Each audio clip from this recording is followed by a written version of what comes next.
Hi hello నమస్తే welcome to news watch. ముందుగా headlines చూద్దాం. మహనీయులు గద్దర్ ప్రొఫెసర్ జయశంకర్లకు ఘన నివాళి డాక్టర్ పెరుమాళ్ల రామకృష్ణ. రైతు బంధు పైసలు వేరే వారి అకౌంట్లో పడుతున్నవి, బోర్నపల్లి గ్రామ రైతు ఆవేదన. పారిస్ ఒలింపిక్స్ లో భారత రెజ్లర్ వినేష్ పోగట్కు షాక్, డిస్క్వాలిఫై అయ్యారని ఇండియన్ ఒలింపిక్ అసోసియేషన్ ప్రకటన. కలెక్షన్లలో కల్కి సినిమా మరో రికార్డ్. జమ్మలమడుగులో ఓ వ్యక్తిపై గొడ్డలితో దాడి. బీజేపీలో బీఆర్ఎస్ విలీనమంటూ ప్రచారం, స్పందించిన మాజీ మంత్రి కేటీఆర్. మందుబాబులకు గుడ్ న్యూస్, ధరల విషయంలో ఏపీ సర్కార్ కీలక నిర్ణయం. తెలంగాణ యాసతో గుర్తింపు పొందిన నటుడు బిత్తిరి సత్యపై కేసు నమోదు, సైబర్ క్రైమ్లో ఫిర్యాదు. పారిస్ ఒలింపిక్స్ లో వినేష్ పోగట్ పై అనర్హత, అప్పీల్ చేసిన భారత్. రాజ్యసభ ఉప ఎన్నికలకు నోటిఫికేషన్ విడుదల. ఇవాళ ప్రజాగాయకుడు గద్దర్ వర్ధంతి. ప్రొఫెసర్ జయశంకర్ జయంతి సందర్భంగా హన్మకొండలోని అంబేద్కర్ విగ్రహం వద్ద జయశంకర్ విగ్రహానికి డాక్టర్ పెరుమాళ్ల రామకృష్ణ నివాళులర్పించారు. అనంతరం డాక్టర్ పెరుమాళ్ల రామకృష్ణ మాట్లాడుతూ, పేదల పక్షాన నిలబడి పోరాడిన వ్యక్తి గద్దర్. మీరు చేసిన ఉద్యమం వృధా కాలేదని, మీ ఆత్మ ఎక్కడున్నా శాంతిస్తుందని, తప్పకుండా మీ ఆశయాలను ముందుకు తీసుకెళ్తామని తెలిపారు. పేదల పక్షాన నిలబడతామని, మాజీ సీఎం కేసీఆర్ తో ప్రజలకి న్యాయం జరగలేదని, అందుకే ప్రజలు రేవంత్ అన్న నాయకత్వంలో కాంగ్రెస్ ప్రభుత్వాన్ని ఏర్పరిచారని పేర్కొన్నారు. ఈ కార్యక్రమంలో రాష్ట్ర నాయకులు ఆరూరి సాంబయ్య, జిల్లా నాయకులు వల్లాల జగన్, పులిరాజు, అడ్వకేట్ మహేందర్ తదితరులు పాల్గొన్నారు. రైతు బంధు పైసలు వేరే వారి అకౌంట్ లో పడుతున్నావని బోర్నపల్లి గ్రామ రైతు ఆవేదన వ్యక్తం చేశారు. బోర్నపల్లి గ్రామానికి చెందిన కొత్త వెంకటే అనే రైతుకు గ్రామంలో 2 ఎకరాల 28 గుంటల భూమి ఉన్నది. ఈ క్రమంలో రైతు బంధు పైసలు వేరే అకౌంట్ లో పడుతున్నాయని వాపోయారు. అయితే ఈ విషయంపై అగ్రికల్చర్ ఆఫీసర్ ని అడిగితే మాకు సంబంధం లేదని, ఇది రెవెన్యూ ప్రాబ్లం అంటున్నారు. అలాగే రెవెన్యూ వాళ్ళని అడిగితే ఇది మా ప్రాబ్లం కాదు, అగ్రికల్చర్ వాళ్ళ ప్రాబ్లమే వల్ల అలా జరుగుతుందని చెప్తున్నారని రైతు ఆవేదన వ్యక్తం చేశారు. దయచేసి ఎలాగైనా మా రైతు బంధు డబ్బులు మా అకౌంట్ లో పడేలా చేయాలని వేడుకున్నారు. పారిస్ ఒలింపిక్స్ లో ఫైనల్ చేరిన భారత రెజ్లర్ వినేష్ పోగట్ పై అనర్హత వేటు పడినట్లు ఇండియన్ ఒలింపిక్ అసోసియేషన్ ప్రకటించింది. 50 కేజీల విభాగంలో పోటీ పడుతున్న ఆమె ఎక్కువ బరువు ఉన్నారు. నిర్ణీత బరువు కన్నా 100 గ్రాములు మించి బరువు ఉండడంతో పోగట్ డిస్క్వాలిఫై అయ్యారని ఆమె కోచ్ వెల్లడించారు. దీంతో పోగట్ మెడల్ ఆశలు పూర్తిగా గల్లంతయ్యాయి. అత్యధిక వసూలు సాధించిన ఇండియన్ సినిమాలో ప్రభాస్ కల్కి 2898 ఏడి 4వ స్థానానికి చేరింది. దేశీయ బాక్సాఫీస్ వద్ద 40 రోజుల్లో 640.6 కోట్లు వసూలు చేసి షారుఖ్ ఖాన్ జవాన్ life time వసూళ్లను దాటేసింది. Baahubali 2, KGF 2, RRR తొలి 3 స్థానాల్లో ఉన్నాయి. ఇసుక తరలింపులో పోలీసు ట్రాక్టర్లను జప్తు చేయగా పోలీసులకు సమాచారం ఇచ్చింది నువ్వంటూ ఇద్దరు గొడవపడి పట్టణ పోలీస్ స్టేషన్ లో ఒకరిపై ఒకరు ఫిర్యాదు చేసుకున్న ఘటన జమ్మలమడుగులో చోటు చేసుకుంది. జమ్మలమడుగు పట్టణంలోని దిగువ పట్టణ కాలనీకి చెందిన వెంకటనారాయణ, కిరణ్లు ఇసుక తరలిస్తుండగా పోలీసు ట్రాక్టర్లను జప్తు చేశారు. అయితే పోలీసులకు సమాచారం ఇచ్చింది నువ్వంటూ ఇద్దరు గొడవపడి పట్టణ పోలీస్ స్టేషన్ లో ఒకరిపై ఒకరు ఫిర్యాదు చేసుకున్నారు. ఈ నేపథ్యంలో పోలీస్ స్టేషన్ నుంచి ఇంటికి వెళ్తున్న క్రమంలో వెంకటనారాయణపై కోపంతో కిరణ్ గొడ్డలతో తలపై దాడి చేసినట్లు బాధితుడి కుటుంబ సభ్యులు తెలిపారు. బులెటిన్ లో short break.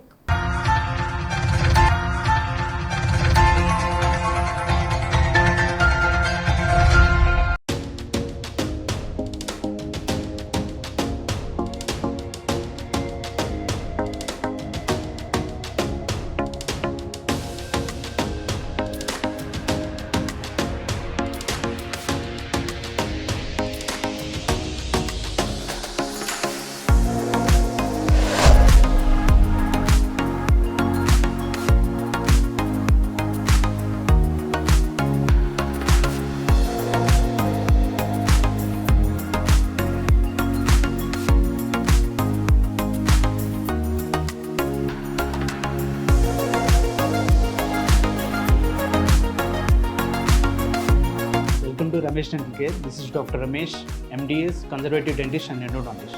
At Ramesh Dental Care, we are dedicated to providing the top quality dental care in a friendly and welcoming environment. Our team of experienced dentists and staff prioritize your oral health and comfort zone above all else. Services we offer here are routine dental checkups and cleanings, fillings, crowns and bridges, root canal treatments, advanced dental implants, advanced dental laser surgeries, tooth whitening and cosmetic dentistry, orthodontic treatments including braces and invisible aligners. Hello, I'm Dr. Ruma Abdallah, co-founder of Ramesh Dental Care. I'm the chief periodontist and implantologist in RDC. Here in RDC, we provide honest patient education. That is, with us, you are a partner in your own dental treatment plan. In RDC, we provide same-day emergency treatment plan. Same-day emergency dental treatment is always on call 24/7 in RDC.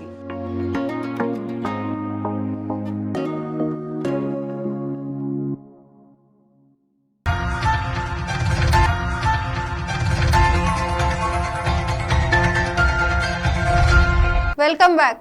BRS త్వరలో బీజేపీలో విలీనం అవుతుందనే వార్తలను కేటీఆర్ ఖండించారు. తెలంగాణ ప్రజలకు BRS సేవలను అందిస్తూనే ఉందని, ఇది ఇలాగే కొనసాగుతుందని ఆయన స్పష్టం చేశారు. తప్పుడు అజెండాలతో నిరాధారమైన రూమర్స్ ను వ్యాప్తి చేసే వారికి ఇదే మా చివరి హెచ్చరిక. దీనిపై వెంటనే రిజైండర్ ను ప్రచురించండి, లేకపోతే చట్టపరమైన చర్యలు తీసుకుంటాం అని వార్నింగ్ ఇచ్చారు. పడతాం లేస్తాం, తెలంగాణ కోసమే పోరాడతాం అని ట్వీట్ చేశారు. ముఖ్యమంత్రి చంద్రబాబు అధ్యక్షతన సచివాలయంలో జరిగిన ఏపీ కేబినెట్ సమావేశం ముగిసింది. ఈ సందర్భంగా కూటమి ప్రభుత్వం పలు కీలక నిర్ణయాలు తీసుకున్నది. అక్టోబర్ 1వ తేదీ నుంచి కొత్త మద్యం పాలసీ తీసుకొస్తున్నట్లు తెలిపారు. అంతేకాదు, అందుబాటు ధరల్లో నాణ్యమైన మద్యం సరఫరాకు నిర్ణయం తీసుకున్నారు. పట్టాదారు పాసు పుస్తకాలపై ఏపీ ప్రభుత్వం ముద్ర. కొత్త మెడికల్ కాలేజీల్లో 100 సీట్లతో ఎంబీబీఎస్ కోర్సులు. మావోయిస్టు పార్టీలపై మరో ఏడాది పాటు నిషేధం. పశు సంవర్ధక శాఖ, మత్స్యశాఖ విడుదల చేసిన జీవో నెంబర్ 217 144 జీవోలు రద్దు. రిజర్వాయర్ చెరువుల్లో పబ్లిక్ యాక్షన్ రద్దు చేసి మత్స్యకారులకు అవకాశం. స్థానిక సంస్థలు, పంచాయతీ రాజ్ ఎన్నికల్లో 2 పిల్లల నిబంధన మినహాయిస్తూ తీర్మానాలు చేశారు. తెలంగాణ యాసతో గుర్తింపు పొందిన నటుడు బిత్తిరి సత్తి ఓ షార్ట్ వీడియోతో వివాదం ఏర్పడింది. ఆయనపై Hyderabad cyber crime police station లో కేసు నమోదైంది. భగవద్గీతను కించపరిచేలా వీడియో చేశాడని బిత్తిరి సత్తిపై రాష్ట్రీయ వానర సేన తాజాగా ఫిర్యాదు చేసింది. దీంతో కేసు నమోదు చేసుకుని సైబర్ క్రైమ్ పోలీసులు దర్యాప్తు చేస్తున్నారు. కాగా బిల్లు గీత అంటూ బిత్తిరి సత్తి పేరడిగా ఒక షార్ట్ వీడియో చేశాడు. వీడియోలో భగవద్గీతను అనుకరిస్తూ తనదైన శైలిలో వ్యంగ్యంగా సత్తి ఆ షార్ట్ వీడియో చేశాడు. దీనికి సంబంధించిన వీడియో తాజాగా నెట్టింట చక్కర్లు కొడుతోంది. దీంతో ఈ షార్ట్ వీడియోపై హిందూ సంఘాలు తీవ్రంగా ఆగ్రహం వ్యక్తం చేశాయి. ఈ క్రమంలోనే సోషల్ మీడియాలో వీడియోను తొలగించి క్షమాపణలు చెప్పాలని వారు డిమాండ్ చేశారు.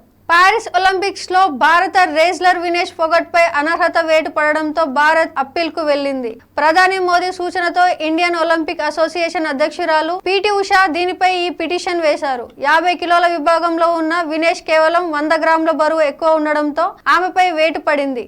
అటు ఫోగట్ పై అనర్హత వేటు పడడంతో యావత్ భారతవాణి తీవ్ర విచారం వ్యక్తం చేస్తోంది. రాజ్యసభలో ఖాళీ అయిన 12 స్థానాల ఉప ఎన్నికలకు ఎన్నికల సంఘం తాజాగా నోటిఫికేషన్ విడుదల చేసింది. వచ్చే నెల 3న ఉదయం 9 గంటల నుంచి సాయంత్రం 4 గంటల వరకు ఎన్నికలు జరుగుతాయని, అదే రోజు సాయంత్రం 5 నుంచి కౌంటింగ్ చేపడతామని అందులో పేర్కొంది. తెలంగాణలో కాంగ్రెస్ సీనియర్ కేకే రాజీనామా చేయడంతో ఆ ఒక్క స్థానానికి ఉప ఎన్నిక జరుగుతుంది. హెడ్లైన్స్ మరోసారి చూద్దాం. మహనీయులు గద్దర్ ప్రొఫెసర్ జయశంకర్లకు ఘన నివాళి డాక్టర్ పెరుమాన్ల రామకృష్ణ. రైతు బంధు పైసలు వేరే వారి అకౌంట్లో పడుతున్నవి, బోర్నపల్లి గ్రామ రైతు ఆవేదన. పారిస్ ఒలింపిక్స్ లో భారత రెజ్లర్ వినేష్ ఫోగట్ కు షాక్, డిస్క్వాలిఫై అయ్యారని ఇండియన్ ఒలింపిక్ అసోసియేషన్ ప్రకటన. కలెక్షన్లలో కల్కి సినిమా మరో రికార్డ్. జమ్మలమడుగులో ఓ వ్యక్తిపై గొడ్డలితో దాడి. బీజేపీలో బీఆర్ఎస్ విలీనమంటూ ప్రచారం, స్పందించిన మాజీ మంత్రి కేటీఆర్. మందుబాబులకు గుడ్ న్యూస్, ధరల విషయంలో ఏపీ సర్కార్ కీలక నిర్ణయం. తెలంగాణ యాసతో గుర్తింపు పొందిన నటుడు బిత్తిరి సత్తిపై కేసు నమోదు, సైబర్ క్రైమ్ లో ఫిర్యాదు. పారిస్ ఒలింపిక్స్ లో వినేష్ ఫోగట్ పై అనర్హత అప్పీల్ చేసిన భారత్. రాజ్యసభ ఉప ఎన్నికలకు నోటిఫికేషన్ విడుదల. ఇవి ఇప్పటివరకున్న updates. Keep watching news watch.